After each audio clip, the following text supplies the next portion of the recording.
Olá pessoal, tudo bem? Meu nome é Gabriel Bini, sou fundador do Estúdio Granville Medicina. Hoje nós vamos revisar sobre a regra de Chargaff. Revisaremos esse assunto a partir de uma questão que caiu no Enem 2016. Vamos lá! Então, em 1950, Erwin Chargaff e colaboradores estudavam a composição química do DNA e observaram que a quantidade de adenina é igual à de timina e a quantidade de guanina é igual à quantidade de citosina, na maioria das duplas fitas de DNA. Em outras palavras, esses cientistas descobriram que o total de purinas e o total de pirimidinas eram iguais. Um professor trabalhou esses conceitos em sala de aula como exemplo com fita simples. Tá. Aí ele pergunta qual a quantidade de cada um dos nucleotídeos quando considerada a dupla fita de DNA formada pela fita simples exemplificada pelo professor. Tá, muito complicado, vocês não acharam? Beleza, então vamos revisar direitinho. Como que é a estrutura do DNA? O DNA, bem como qualquer ácido nucleico, ele é formado por um grupo fosfato, por um açúcar e por uma base nitrogenada. Como estamos tratando do DNA, a gente tem um grupo fosfato ligado a um açúcar do tipo pentose, que é uma desoxirribose, e bases nitrogenadas. As bases nitrogenadas, elas servem para ligar uma fita a outra. E o DNA, ele tem 4 tipos de bases nitrogenadas.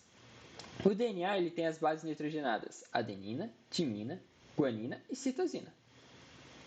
Tá, então vamos falar um pouquinho mais sobre as bases nitrogenadas. A gente tem a adenina, a timina, que elas fazem duas ligações. Essas duas ligações são chamadas pontos de hidrogênio. Então, a adenina e a timina, elas possuem duas pontes de hidrogênio ligando elas. A gente pode ter a citosina e a guanina, que elas possuem 3 pontos de hidrogênio. Esses 3 pontos de hidrogênio unem a citosina à guanina. Classificação das bases nitrogenadas.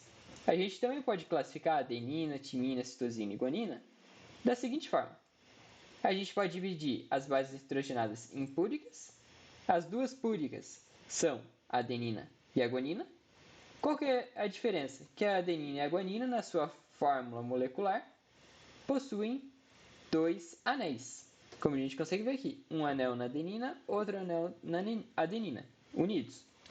E na guanina também, um anel e outro anel unidos. Qual que é o macete para as púricas? É água, Ag, adenina, guanina. Água pura, pura de púrica. Espero que tenham gostado do macete.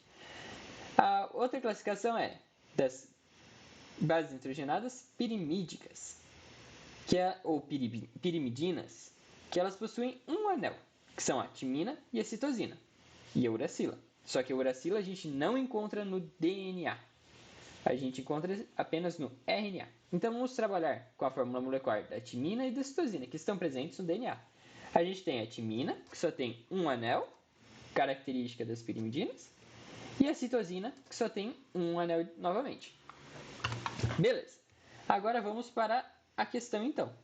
A questão ela trouxe que um professor ele trabalhou esses conceitos da regra de Chargaff em sala de aula e apresentou uma fita simples, com 20 adeninas, 25 timinas, 30 guaninas e 25 citosinas. Tá. E agora ele quer saber qual a quantidade de cada um dos nucleotídeos em uma fita dupla de DNA, e não apenas em uma fita simples. Tá, então o que a gente tem que fazer? Primeiro, organizar uma fita simples.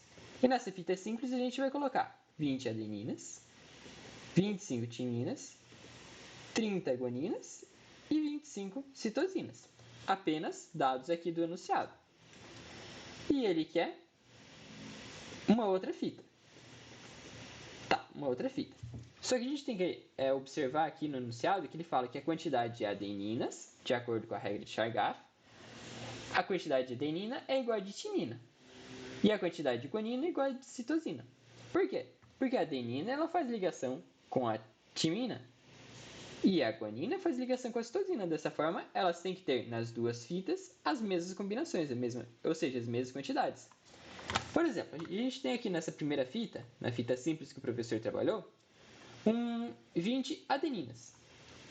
Como que a gente vai fazer ligação? Com 2 pontos de hidrogênio com 20 timinas. Tá, a gente tem 25 timinas.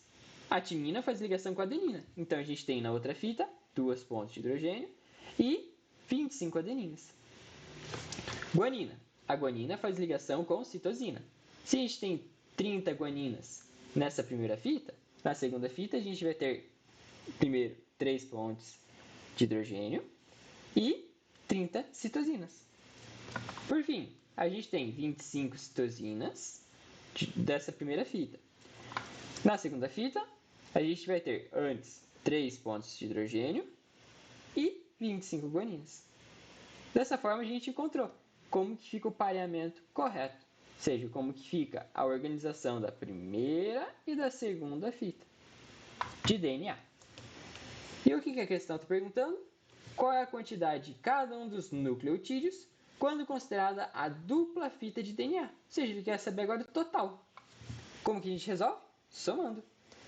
Se eu tenho 20 adeninas e 25 adeninas na outra fita, eu tenho 45 adeninas no total. Se eu tenho 20 timinas e 25 timinas, total 45 timinas. Quanto à guanina, a gente tem na primeira fita 30 guaninas, na segunda fita 25 guaninas. Então, total 55 guaninas. E por fim, na primeira fita a gente tem 25 citosinas, na segunda fita 30 citosinas. Dessa forma a gente tem 55 citosinas no total. Identificando as alternativas, qual contém essas informações, a gente vê na letra C. Letra C é a correta. Então é isso, pessoal, uma questão bem tranquilinha. E se a gente for reparar, a letra C é a correta. E só para confirmar, se a gente for ver aqui, a regra de Chargaff estava totalmente certa. Por quê? A quantidade de adenina é igual a de timina. Adenina e timina. Olha. E a quantidade de guanina é igual a de citosina. Guanina e citosina. Interessante. E agora outra coisa. É o total de purinas A com G. Ou seja, 45 mais 55. 100. Que são as purinas. E as pirimidinas são 45 e 55. 100. A gente vê que a quantidade são iguais. Então a resposta correta é a letra C. Então é isso, pessoal. A regra de Chargaff é bem interessante. Espero que tenham gostado. Obrigado.